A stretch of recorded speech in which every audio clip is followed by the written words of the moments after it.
ಇವತ್ತು ವೇದಿಕೆಯಲ್ಲಿ ಸಿದ್ಧಿವಿನಾಯಕ ಪ್ರತಿಷ್ಠಾನ ಹಾಗೂ ಸಾರ್ವಜನಿಕ ಗಣೇಶೋತ್ಸವ ಸಮಿತಿಯ ಟ್ರಸ್ಟಿಯಾದ ಡಾಕ್ಟರ್ ಆಶಾ ಜ್ಯೋತಿ ರೈ ಬೊಮ್ರಾಣ ಇದ್ದಾರೆ.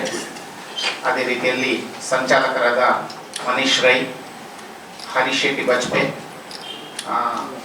ಸದಾಶಿವ ಶೆಟ್ಟಿ ವಿಜಯ್ ಹಾಗೂ ನಮ್ಮ ಸುರತ್ಕಲ್ ಭಂಡಾರ ಸಂಘದ ಅಧ್ಯಕ್ಷರಾದ ಜಗನ್ನಾಥ್ ಶೆಟ್ಟಿ ಬಾಳ ಹಾಗೂ ಕಳೆದ 19 ವರ್ಷದಿಂದ ನಮ್ಮೊಂದಿಗೆ ಸಕ್ರಿಯವಾಗಿರುವ ಬಾಳ ಜಗನ್ನಾಥಣ್ಣ ಹಾಗೂ ನಾನು ಅಶ್ವತ್ಥ ಹೆಗಡೆ ಅಲ್ತಾರ್ ಸಂಚಾಲಕರು ಎಲ್ಲರನ್ನು ಸ್ವಾಗತಿಸುತ್ತಿದ್ದೇನೆ. 19ನೇ ಗಣೇಶೋತ್ಸವ ಬಂಟರಿಯಾನೆ ನಾಡವರ ಮಾತೃ ಸಂಘ, ಶ್ರೀ ಸಿದ್ಧಿವಿನಾಯಕ ಪ್ರತಿಷ್ಠಾನ ಹಾಗೂ ಸಾರ್ವಜನಿಕ ಗಣೇಶೋತ್ಸವ ಸಮಿತಿಯಿಂದ ಹಮ್ಮಿಕೊಳ್ಳಲಾಗ್ತಾ ಇದೆ. 2004ರಲ್ಲಿ ಶುರುವಾಗಿರುವಂತಹ ಈ ಗಣೇಶೋತ್ಸವ ಕೋವಿಡ್ ಮಹಾಮಾರಿಯ 3 ವರ್ಷಗಳನ್ನು ಬಿಟ್ಟು ಈಗ 19ನೇ ಗಣೇಶೋತ್ಸವವನ್ನು ನಾವು ಆಚರಿಸ್ತಾ ಇದ್ದೇವೆ. ಪ್ರತಿ ವರ್ಷದಂತೆ ವಿಜೃಂಭಣೆಯಿಂದ ಎಲ್ಲ ಸರ್ವ ಜಾತಿ ಮತ ಧರ್ಮದ ಎಲ್ಲ ಬಾಂಧವರ ಸಹಕಾರದಲ್ಲಿ, ಸರ್ವ ಬಂಟರ ಸಂಘಗಳ ಸಹಕಾರದೊಂದಿಗೆ ನಮ್ಮ ಈ ಗಣೇಶೋತ್ಸವ ನಡೀತದೆ.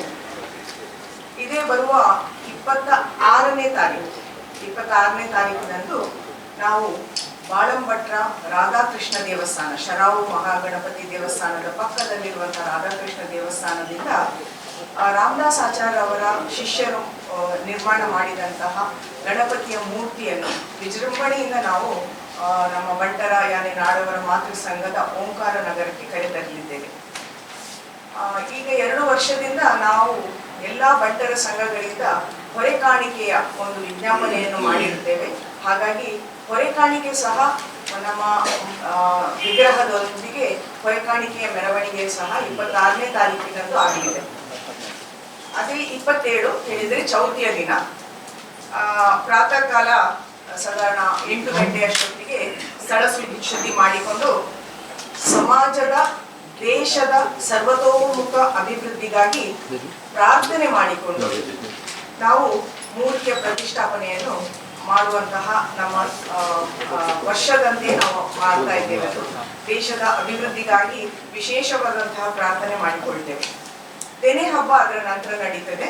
ತೆನೆ ಹಬ್ಬಕ್ಕೋಸ್ಕರ ನಮ್ಮ ಕಾರ್ಯಕರ್ತರು, ನಮ್ಮ ಬಂಧುಗಳು 2 ಗದ್ದೆಗಳನ್ನು ಅವರು ಬಿತ್ತನೆ ಮಾಡಿ ನಮಗೆ ಈ ಕೊರಳನ್ನು ನಾವು ಮನೆಗೆ ಕೊಡ್ತಾ ಇದ್ದಾರೆ.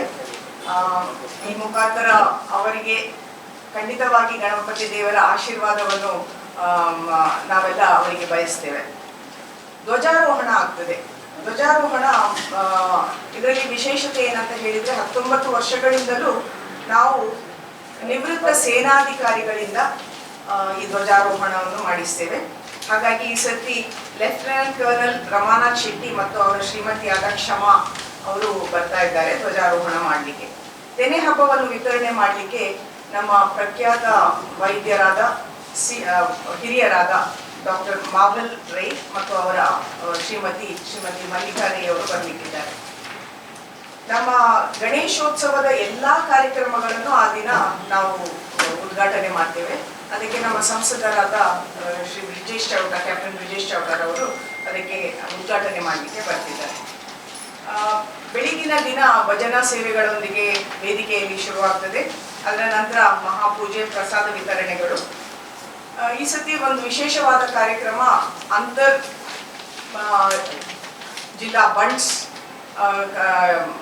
ಸಂಘಗಳ ಒಂದು ಲಾಸ್ಯ ನೃತ್ಯ ಕಾರ್ಯಕ್ರಮ.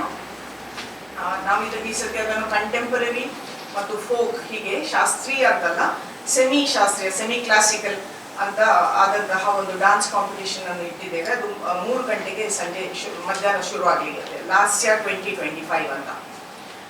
ಇದರಲ್ಲಿ ಈಗಾಗಲೇ ಹಲವಾರು ಟೀಮ್ಸ್ ನಮಗೆ ಬಂದಿದೆ. ಮತ್ತು 5 ಗಂಟೆಯಿಂದ 7 ಗಂಟೆಯ ನಂತರ ಯಥಾವತ್ತಾಗಿ ನಮಗೆ ಸಭಾ ಕಾರ್ಯಕ್ರಮ ನಡೀಲಿಕ್ಕಿದೆ. ಅದರ ನಂತರ ಪುನಃ ಲಾಸ್ಯ ಕಾರ್ಯಕ್ರಮ, ಅದು ಆಕ್ಚುಲಿ ಸ್ಪರ್ಧಾ ಕಾರ್ಯಕ್ರಮ, ಅದು ಮುಂದೆ ಸಾಗಲಿದೆ. ಅದು ನಮ್ಮ ಅಫಿಷಿಯಲ್ ಕಾರ್ಯಕ್ರಮ ಆದ ನಂತರ 28ನೇ ತಾರೀಕಿಗೆ ನಮಗೆ ಪ್ರಾತಃ ಕಾಲದ ಪೂಜೆ ಯಥಾವತ್ತ, ಮತ್ತೆ ಸೇವೆಗಳಿಗೆ ಮತ್ತೊಮ್ಮೆ ಚಾಲನೆ ಕೊಡಲಿಕ್ಕಿದ್ದಾರೆ. ಅದರ ನಂತರ ಮೂಡಪ್ಪ ಸೇವೆ ಆಗಲಿಕ್ಕಿದೆ, ಕಡುಬು ಸೇವೆ, ಮಹಾಪೂಜೆ ಮತ್ತು ಪ್ರಸಾದ ವಿತರಣೆ ಇದು ಬೆಳಗಿನ ಕಾರ್ಯಕ್ರಮದಲ್ಲಿ ಆಗ್ತದೆ.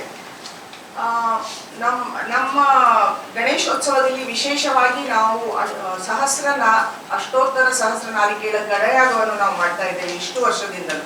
ಪ್ರಾಯಶಃ ಯಾವ ದೇವಸ್ಥಾನದಲ್ಲೂ ವರ್ಷ ಸಹಸ್ರನಾರಿಕೇಳ ಅಷ್ಟೋತ್ತರ ಗಣಯಾಗ ಆಗುವುದು ಬಹಳ ಅಪರೂಪ. ನಾವು ಇದನ್ನು 19 ವರ್ಷಗಳಿಂದ ಮಾಡ್ತಾ ಬರ್ತಾ ಇದ್ದೇವೆ.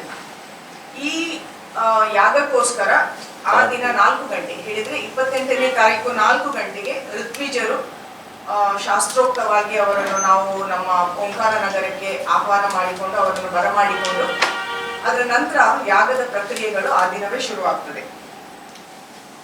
ಮತ್ತು 5ರಿಂದ 7 ಗಂಟೆಗೆ ಮಗದೊಮ್ಮೆ ಸಭಾ ಕಾರ್ಯಕ್ರಮ ಇರ್ತದೆ. ಅದೇ ದಿನ 8 ಗಂಟೆಗೆ ಸಾಂಸ್ಕೃತಿಕ ಕಾರ್ಯಕ್ರಮ ಹೇರಂಬ ಗಜವದನ. ಇದು ನಮಗೆ ನಡೆಸಿಕೊಡ್ಲಿಕ್ಕಿದ್ದಾರೆ ಜರ್ನಿ ಥಿಯೇಟರ್ ಗ್ರೂಪ್ ರಿಜಿಸ್ಟರ್ಡ್ ಇವರು. ಇದು ನಮ್ಮ ಆ ದಿನದ ಮನೋರಂಜನಾ ಕಾರ್ಯಕ್ರಮ. ಪಾಟೀಲ್ ಅವರು, ಮಿಥುನ್ ರೈ ಅವರು, ಅರುಣೋದಯ ರೈ ಅವರು ಮತ್ತು ಇವರೆಲ್ಲ ಬರ್ಲಿಕ್ಕಿದ್ದಾರೆ. ಆ ದಿನ ಸಹ ಒಂದೆರಡು ಸಣ್ಣ ಸನ್ಮಾನಗಳನ್ನು ನಾವು ಇಟ್ಟುಕೊಂಡಿದ್ದೇವೆ. ಅದಾದ ನಂತರ ಭವ್ಯವಾದಂತಹ ಶೋಭಾಯಾತ್ರೆ ನಡೀಲಿಕ್ಕಿದೆ. ನಾನು ಈ ಶೋಭಾಯಾತ್ರೆಯ ವಿಷಯದಲ್ಲಿ ಮಾಧ್ಯಮದ ಮುಖಾಂತರ ನಮ್ಮ ಸಮಾಜಕ್ಕೆ ಎದೆ ತಿಳಿಸ ಬಯಸ್ತೇನೆ. 19 ವರ್ಷ ಅಲ್ಲ, ಅದು 19 ವರ್ಷಗಳಿಂದ ನಾವು ಇದನ್ನೊಂದು ಇಕೋ ಫ್ರೆಂಡ್ಲಿ ಶೋಭಾಯಾತ್ರೆ ಮಾಡಬೇಕು. ನಮ್ಮಿಂದಾಗಿ ನಗರದಲ್ಲಿ ಯಾವುದೇ ರೀತಿಯ ಕಸಗಡ್ಡಿಗಳಾಗಲಿ ಅಥವಾ ವೇಸ್ಟ್ ಆಗಲಿ ಬೀಳಬಾರದಂತ ಹೇಳಿ, ಪಟಾಕಿ ಆಗಲಿ, ನಮ್ಮ ಮಕ್ಕಳು ತಿಂದು ಹಾಕಿದಂತಹ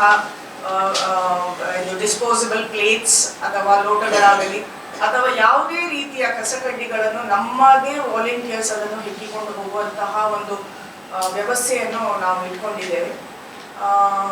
ಅದು ಪ್ರಾಯಶಃ ಒಂದು ನಾವು ನಮ್ಮಲ್ಲಿಂದ ಒಂದು ಮೆಸೇಜ್ ಸೊಸೈಟಿಗೆ ಕಳಿಸ್ಲಿಕ್ಕೋಸ್ಕರ ಈ ರೀತಿ ನಾವು ಮಾಡ್ತಾ ಇದ್ದೇವೆ.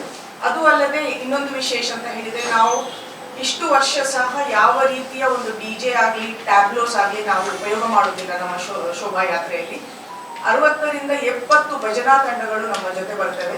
ಹಾಗಾಗಿ ಬಂಟರೆ ಅನೆ ನಾಡವರ ಮಾತೃ ಸಂಘದ ಓಂಕಾರ ನಗರದಿಂದ ಹಿಡಿದು ಮಹಾಮಾಯಿ ಕೆರೆಯ ತನಕ ನಾವು ಒಂದು ಬಹಳ ಸಿಸ್ಟಮ್ಯಾಟಿಕ್ ಆಗಿ ಬಹಳ ಡಿಸಿಪ್ಲಿನ್ಡ್ ಆಗಿ ನಮ್ಮ ಶೋಭಾಯಾತ್ರೆಯನ್ನು ನಾವು ನಿರ್ವಹಣೆ ಮಾಡುತ್ತೇವೆ. ದೇವರ ಆಶೀರ್ವಾದ ಸಹ ಇದಕ್ಕೆ ಬೇಡ್ತೇವೆ. ಯಾಕೆ ಹೇಳಿದರೆ, ನಮ್ಮ ಇಷ್ಟು ದೊಡ್ಡದಾದಂತಹ ದೇಶದಲ್ಲಿ ಸ್ವಚ್ಛತೆಯ ಅಗತ್ಯ ತುಂಬ ಇದೆ. ಪೊಲ್ಯೂಷನ್ ಅನ್ನು ನಾವು ಕಂಟ್ರೋಲ್ ಮಾಡುವಂತಹ ಅಗತ್ಯ ಕೂಡ ಇದೆ. ಹಾಗಾಗಿ ಒಂದು ಮಾದರಿ ಗಣೇಶೋತ್ಸವ, ಮಾದರಿ ಶೋಭಾಯಾತ್ರೆ ಆಗಬೇಕು ಹೇಳುವಂತಹ ಒಂದು ಮಹದಾಶೆಯಲ್ಲಿ ನಾವು ಇದನ್ನೆಲ್ಲ ನಿರ್ವಹಣೆ ಮಾಡ್ತಾ ಇದ್ದೇವೆ.